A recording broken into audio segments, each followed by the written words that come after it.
Have you ever heard of the term leave no trace? How about pack it in, pack it out?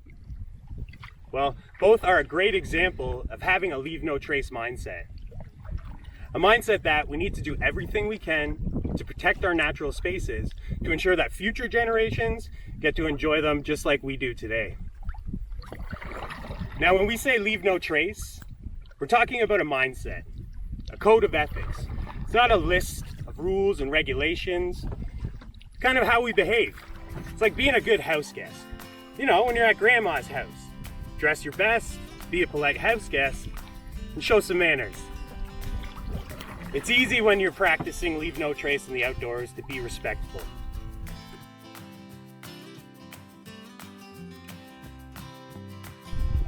And when we say leave no trace in the outdoor industry, what we're talking about is a code of ethics that dictates how we behave in the outdoors. Leave No Trace is also a non-profit organization. You can check them out at leavenotrace.ca. What we get from Leave No Trace is a set of 7 principles, which guide the way that we behave in the outdoors.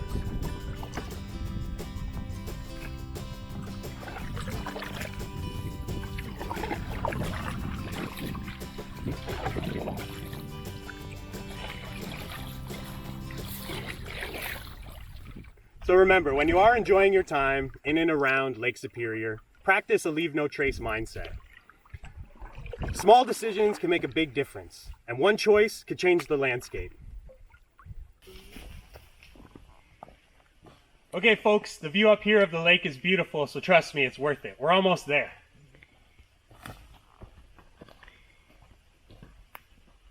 Oh no folks, it's happened again. I see a little shortcut here up to the lookout that wasn't here last time I was hiking here. I'm sure the people who did that don't really know, but if the trail went up and down the hillside straight like this, all the water would come down as well. And if that was the case, we wouldn't have this trail here for very long. It seems a little weird, but the trail does switch back and forth so that the water doesn't run straight down the hillside, and we can enjoy hiking up and down here for a long time to come.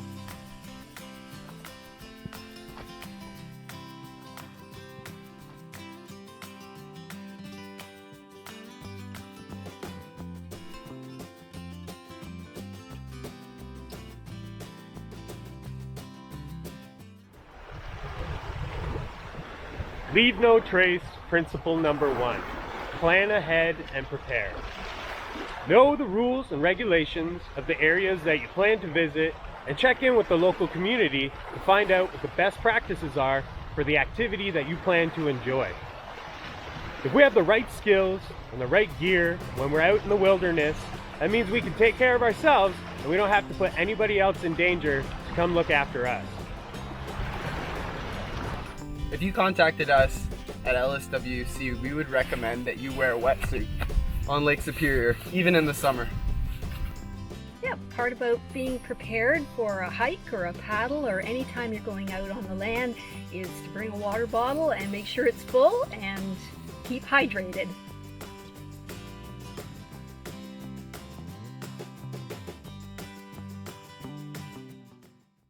Leave no trace, principle number 2. Travel and camp on durable surfaces. Staying on trail and camping on designated campsites is one of the easiest ways to practice a leave no trace mindset. Whether you're hiking, on a mountain bike, or a motorized vehicle, staying on trail is going to be safer and it avoids crushing any vegetation or disturbing wildlife. Traveling and camping on durable surfaces is leave no trace, principle number 2. Traveling in a canoe is a light and easy way to glide across the water and leaves only a wake behind you.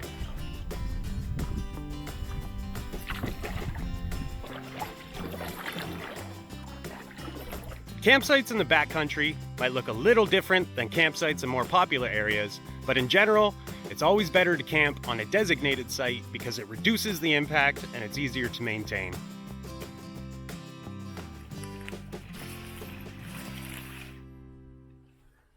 Principle number 3, dispose of waste properly.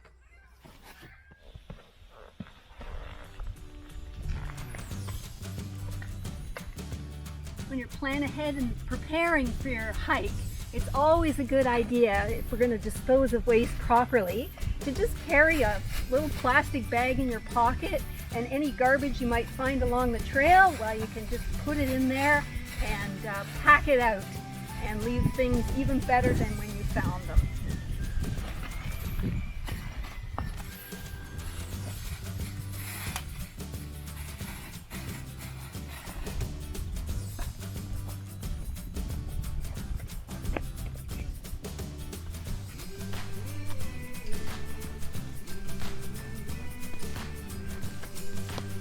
Wow. You know, do you ever stop and think when you see a big rock like this in the middle of the woods and say, how did this land here?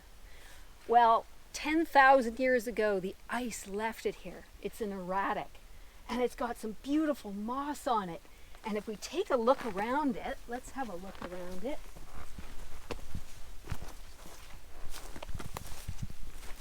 You just have a sense of awe and wonder and, oh, what do we have here?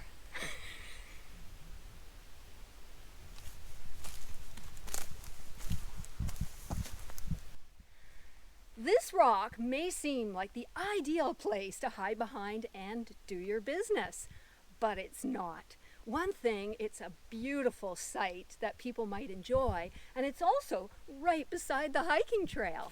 So let's find somewhere better to go. I'm an animal, a two-legged animal, but all animals got to do their business. And when I need to do my business in the woods, I need to get way off trail, away from the water, away from a campsite, and find a suitable spot where I can dig a 6-inch hole in the ground. So I carry a little kit with me, and whether I'm going for a day hike or overnight, I always have this along. A small trowel that I carry in a separate bag, and if it's suitable, I actually burn my toilet paper. And I've got my toilet paper in here, and it's in a separate bag because there's the paper, and the brown paper bags are actually to put the used toilet paper in. And that way I packed it in, I pack it out. So toilet paper is toilet paper. What's wrong with leaving a bit of toilet paper in the woods? Isn't it going to deteriorate? Well, the fact is that animals dig it up. And there's nothing more that makes you feel like, uh-oh, someone did their business here when you see that white paper on the ground. So let's pack it out. I'm just going to show you how to found your spot. Going to just clear the stuff away here. This is a really great place to go. And you're just going to dig yourself a little hole about 6 inches down. Of course, I'm not really going to go here, but I'm just showing you, and you do your business. You keep your toilet paper and you put that in your brown paper bag, and then you cover it up with all that nice brown earth and cover the leaves over the top, and nobody's any the wiser, and the little critters will just dispose of that, and no one will be disgusted by it.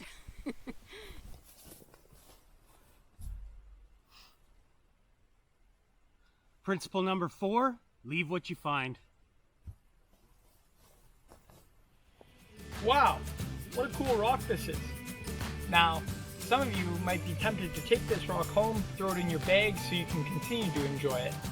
But as part of walking on the trail and being in nature, it's always important to put things like this back where we found it so others can also enjoy it.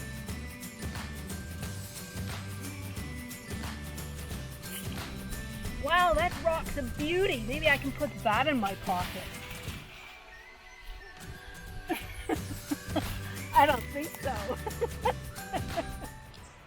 Principle number 5, minimize campfire impacts.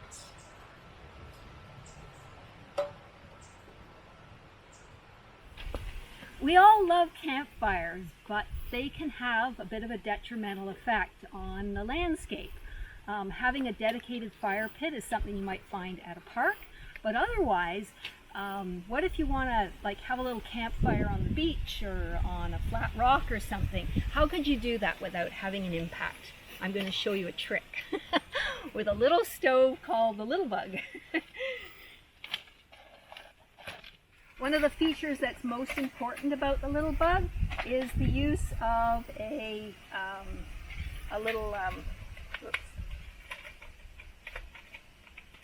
little platform for the stove to sit in. And that's one of the critical pieces for having a campfire, so you don't hurt the bedrock or make it black or chip the rocks.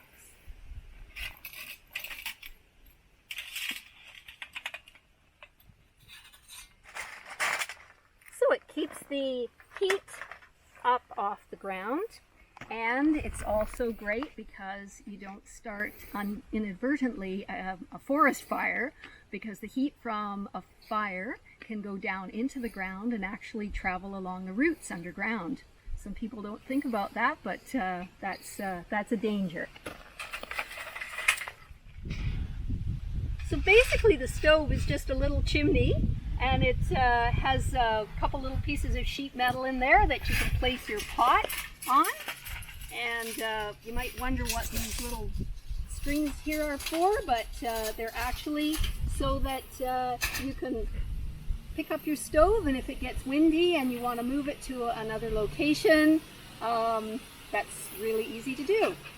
And the advantage to this little stove is that, how does this fit in with Leave No Trace? It's that little available pieces of birch bark that are on the ground.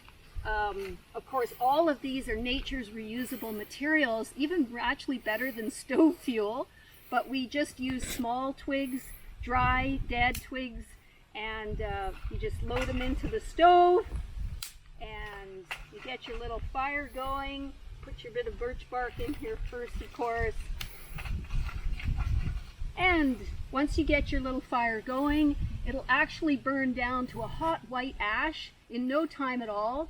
You can put your cooking pot on there, you can boil water, and even if you're having a quick lunch on the trail, it burns down to a white ash, and you can just pour some cold water over that and spread it out, and nobody would ever know you ever had a fire.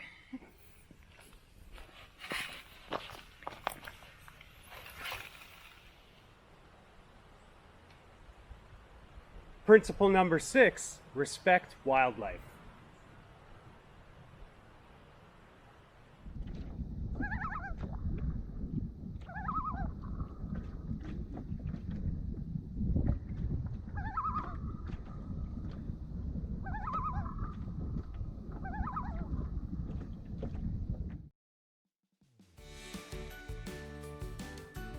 Loons are one of our most iconic northern birds, and I'm sure most people are familiar with their amazing songs and yodeling, and even though they're incredibly dramatic when you see them in visual, they actually nest in very secluded little places along the shore. But because their legs are set so far back, they actually have to lift themselves just up off the water. They can't walk on land.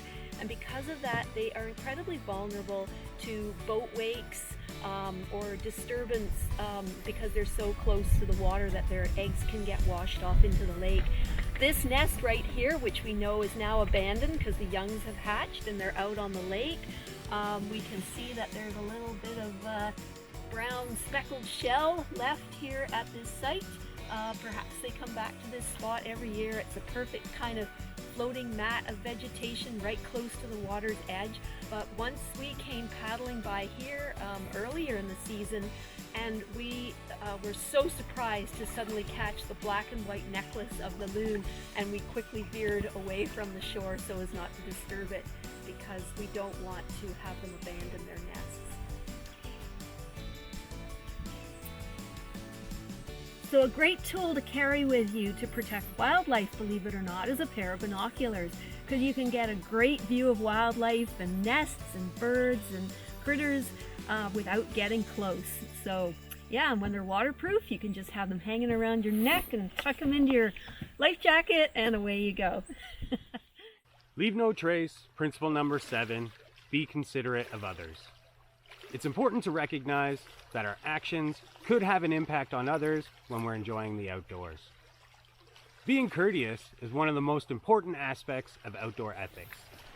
So that may mean keeping your dog on leash, keeping the noise level down, or respecting other people's privacy. If we do practice leave no trace principles, we'll be able to enjoy our wild spaces for a long time to come. So remember, when you are enjoying your time in and around Lake Superior, practice a leave no trace mindset. Small decisions could make a big difference, and one choice could change the landscape.